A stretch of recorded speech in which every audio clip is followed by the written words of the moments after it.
Let's move on to another SAC contest, Homestead versus Northside. We saw Homestead come out and play well offensively, play well with the football right from the get-go against Concordia last week. Put up 49 points. Drew Kazai playing very well in his first start as a junior quarterback for this Homestead football team. But also Northside offensively, they ran the ball well against South. They threw the football well. They did over 500 yards of total offense. So they're off to a great start specifically on offense. I'm not expecting a 14-13 game. Okay. Yeah, you think? This is going to be 30, 40, 38 or something like that. Very impressed with Drew Kazai. I think a lot of us were talking in the preseason who's going to be that quarterback, but I kind of felt whoever it is going to be good. You know, Homestead has had a storied tradition lately of established quarterbacks. So whoever they were going to pick was going to be good. So obviously they have weapons there at the wide receiver spot. Northside too, Arion Nieves, I think, is one of the more underrated quarterbacks in the area. I think he can sling it too. And I think this is going to be a high-scoring game. I just really don't know who has the edge offensively yet.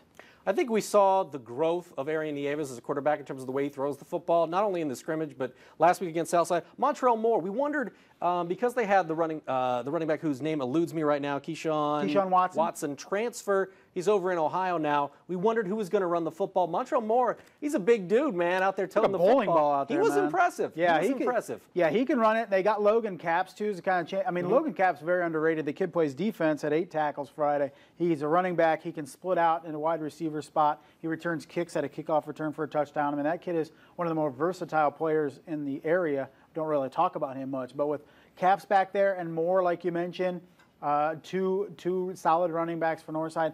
They just need that stability wide receiver spot. David Johnson is solid, and Logan Snyder is solid, but you need those guys to kind of make some plays for Northside. Historically, Northside, because of Ryan Hall's background, they've been known as a tough defense.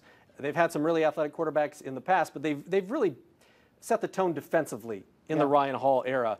They're a much different team than Concordia, which is who Homestead played in week 1, where you say Concordia historically more of a finesse offense. They throw the football, and then defense, can they stop people enough in the SAC? Yeah. So a very different type of test for Homestead this week in the SAC. What ultimately is the biggest concern for you? What is going to be the big deciding factor game-wise, especially on the Homestead side of things? Well, yeah, I think, the more defensive stops either defense can get, obviously it sounds easy enough, but it's true because I think both these teams are going to put up plenty of points.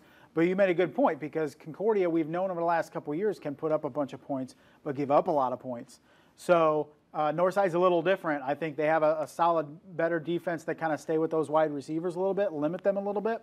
So I think it's really, turnover is obviously going to be huge, and which team can get defensive stops. I guess you could say that about every game. It's not very dynamite analysis, but it's true in this game. I love it. It's good. It's true in this game. I mean, it's going to be, both teams probably going to be going back and forth. I could see 48-45 even. Okay, it's good. It's a saying for a reason.